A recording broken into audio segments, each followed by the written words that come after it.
បងប្អូនថ្ងៃនេះខ្ញុំនាំមកស្គាល់ទីតាំងកន្លែងគេងមួយនៅក្នុងក្រុងពោធិ៍សាត់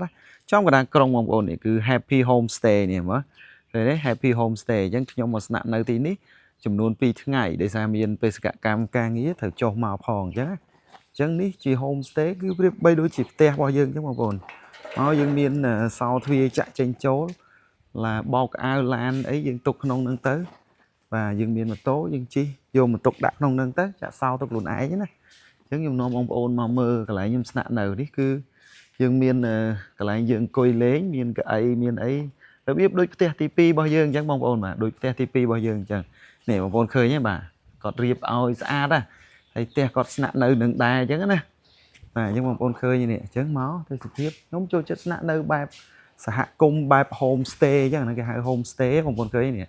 អញ្ចឹងបន្ទប់របស់គាត់អញ្ចឹងខ្ញុំស្នាក់នៅទីនេះចំនួន2យប់បាទថ្ងៃទី5ថ្ងៃទី6អញ្ចឹងខ្ញុំស្នាក់នៅ2បន្ទប់នេះអញ្ចឹងបងប្អូនមកតាមខ្ញុំហើយខ្ញុំនាំឲ្យមើលឲ្យស្គាល់បន្ទប់អញ្ចឹងបងប្អូនមើលទេសភាពនេះឃើញទេមើលទេសភាពហើយមើលនិយាយទៅដូចផ្ទះយើងអញ្ចឹងបងប្អូនណាអញ្ចឹងនេះបន្ទប់មួយហើយខ្ញុំបាយខ្ញុំទៅគេងអានោះបាទគ្នាខ្ញុំម្នាក់2នាក់ទៀតគាត់មកគេងហ្នឹងហើយខ្ញុំមកគេងនៅបន្ទប់នេះអញ្ចឹងក្នុងនេះយើងមានសោបាទសោមួយគឺសោទ្វារមិញសោមួយគឺសោបន្ទប់របស់យើងមាន2ឃើញទេអញ្ចឹងខ្ញុំចូលបងប្អូនមើលបាទនេះចូលមកណាបាទបើកភ្លើងសិនណានេះបើកភ្លើងមកនេះភ្លើងប៉ុណ្ណឹងហើយភ្លើងប៉ុណ្ណឹងឃើញទេចូលមកមើលថតមើល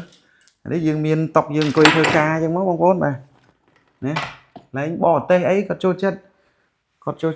របៀបស្នាក់នៅអញ្ចឹងនេះកន្លែងអានសភៅបងប្អូនឃើញទេបាទមានកន្លែងយើងអានសភៅកន្លែងយើងធ្វើម្ហូបមានទូទឹកកកដាក់អីក្លាសេអីទៀត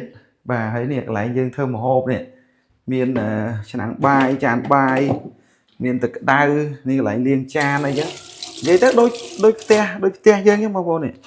បាទដូចផ្ទះយើងខ្ញុំមើលកន្ទប់ទឹកនេះបាទកន្ទប់ទឹកបាទកន្លែងសម្រួលអេយ៉ាបតក៏ធំដែរបងប្អូនបាទធំមានទឹកក្តៅទឹកត្រជាក់អីដូចអូតែលអញ្ចឹងបងប្អូនដូចអូតែលអញ្ចឹងស្អាតបងប្អូនមើលបាទមើលឲ្យក្រៅអស់ចិត្តមកបាទអញ្ចឹងនេះកន្លែងអង្គុយរៀនធ្វើការអញ្ចឹងនេះកន្លែងយើងគេងកន្លែងយើងដាក់